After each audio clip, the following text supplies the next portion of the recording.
Throughout history, people have been going overseas to work. The data from 2 years ago shows that nearly 70% of migrant workers, which is almost 114 million people, live in high-income countries. With the migration rates going sky-high worldwide, economists believe that rich countries are relying on migrant workers more than necessary. From having to pay minimum wage, leading to bolstering the economy and several other benefits, this is how rich countries have become addicted to foreign labor. As the local population ages and labor forces shrink, business owners around the world say that bringing in low-skilled foreign workers has become essential. They avoid making investments in advanced technologies and instead go for more immigrants to help them grow their businesses. However, according to some economists, relying too much on imported workers is becoming a problem in certain areas.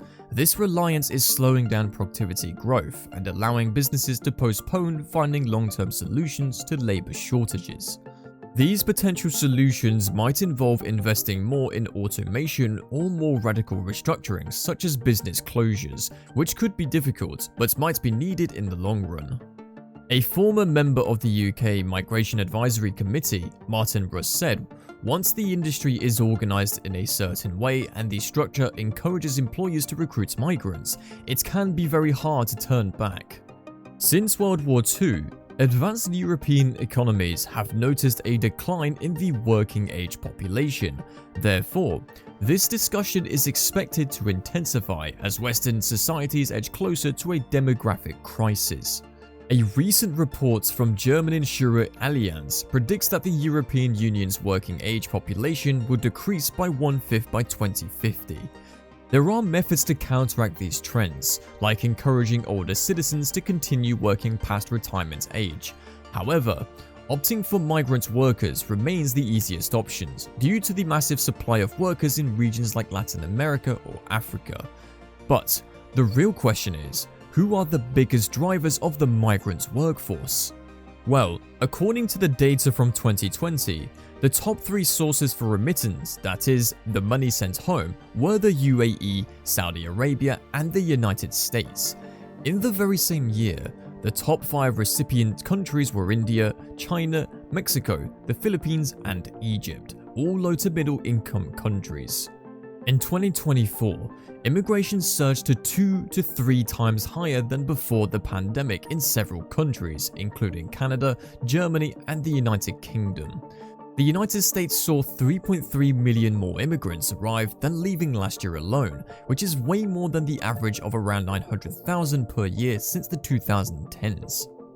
Sri Jigaraja, a senior CNBC correspondent, said, "The foreign exchange factor is a big driver in terms of the flow.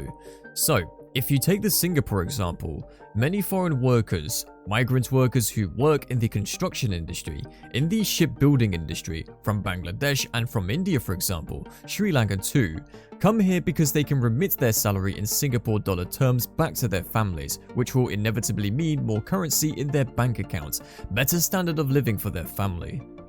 This graph represents the share of foreign-born in the working age population. Around 75% of the farm workers and 30% of construction and mining workers in the US today are foreign-born. According to the Organization for Economic Cooperation and Development, a decade ago, around 16% of all workforces in the US comprised of migrants. However, this percentage has risen to 18% as of 2021. The UK has long promised to reduce immigration. Instead, there has been an increase since leaving the EU in 2020 as businesses struggle to find workers.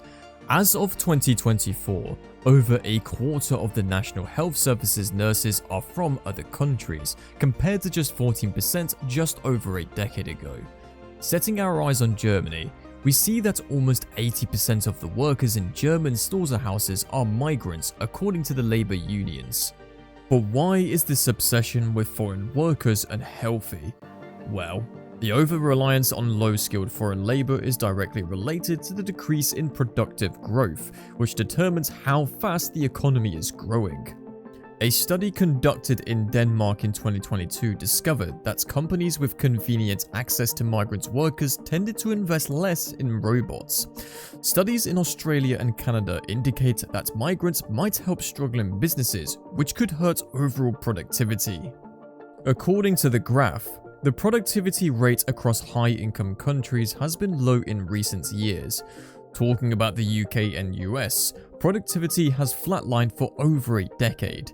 In Japan and Korea, it jumped about 1.5% due to their restrictive immigration policies. You see, it's difficult to find the right balance between allowing some migration, which can bring energy back to aging countries, and not relying too much on it. There just aren't any alternatives to imported workers in many industries. Putting a full stop at it would raise prices for the goods made by these workers. Additionally, many people in poorer countries will have to kill their dreams of pursuing a better life in a better place. Anna Boucher, a global migration expert at the University of Sydney, says that some low-skilled migration is probably necessary in the short term due to skill shortages. Without it, some childcare services in Australia would shut down and vegetables would die in the fields. The only way these countries can see a boost in their economies is to bring in high-skilled migrant workers, such as scientists or engineers from other countries. The interesting thing is that economists have different opinions regarding lower-skilled migrants. These workers can be replaced more easily, even in industries that might not seem suitable for automation. In the UK, Fieldwork Robotics has started selling raspberry picking robots, which are 6 feet tall and feature 4 plastic arms. Additionally, in the Czech Republic, artificial intelligence-driven robots are being used by farmers to examine and harvest strawberries. However, for governments, implementing reforms that enhance productivity and allow weak firms to fail is much more difficult than simply increasing immigration. So, what are the countries doing about this issue? Well, the government of the United Kingdom is investing money into farm technology, hoping to accelerate automation in agriculture. It has also decided to remove the rules that allow companies to pay imported workers 20% less than their going rate. This has sparked rage among the farming corporations. Martin Emmett, a farmer and official at the National Farmers Union, stated, "The technology we're aiming for is 5 years away. We were saying that 5 years ago." Similarly, the Malaysian government decided to freeze the hiring of new foreign workers last year. They believe that the country's over-reliance on cheap foreign labor has created a hazardous environment, causing a lack of innovation. However, the government reviewed their decision and allowed some companies, including manufacturing and plantation, to hire new migrant workers, seeing that companies need some time to invest in automation. Canada, however, seems to be doing the exact opposite. You see, economists believe that the government has shifted away from their carefully regulated immigration system that seemed to focus more on high-skilled individuals. Instead, there has been an increased intake of foreign students and other low-skilled workers. By doing this, they are risking a rise in uncompetitive businesses, basically damaging productivity. According to Mikhail Skuderud, an economist at Waterloo University in Ontario, Canada's economic output per capita is lower than it was in 2018 due to years of record immigration. Germany is facing this exact situation, where businesses, including butcher shops, are over-reliant on imported workers. Businesses say that local youngsters don't want to train as butchers anymore because it is unglamorous work with relatively low pay.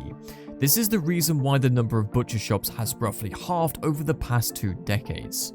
3 years ago, Hendrik von Ungen Sternberg, a representative at the Regional Chamber of Handicrafts, initiated a trial program to enlist apprentice butchers from India. This move capitalized on alterations in German law, which simplified the process of employing unskilled laborers from countries outside the European Union. The initial group of 13 young individuals from India arrived in September 2022. The demand for these recruits has since skyrocketed, with many businesses, from auto mechanics to construction, seeking recruits. This initiative has also helped lowering meat prices by managing butchers' costs. Now, just across the borders, in Switzerland, the lack of these Indian recruits is one of the reasons for their insanely high meat prices. At the same time, opposition to immigration is increasing in Germany, indicating that the butchers dependent on imported labor may not be viable in the long term, and with a record 23% vote in favor of the anti-immigrant alternative for the German party, it could emerge as the dominant political force in various German state elections later this year. The reliance of rich countries on foreign labor, especially low-skilled workers, poses great challenges and potential risks to their economies and societies. While importing labor is addressing the workforce shortages temporarily, it will damage productivity growth and innovation in the long run, leaving these countries with huge economic problems to face in the future.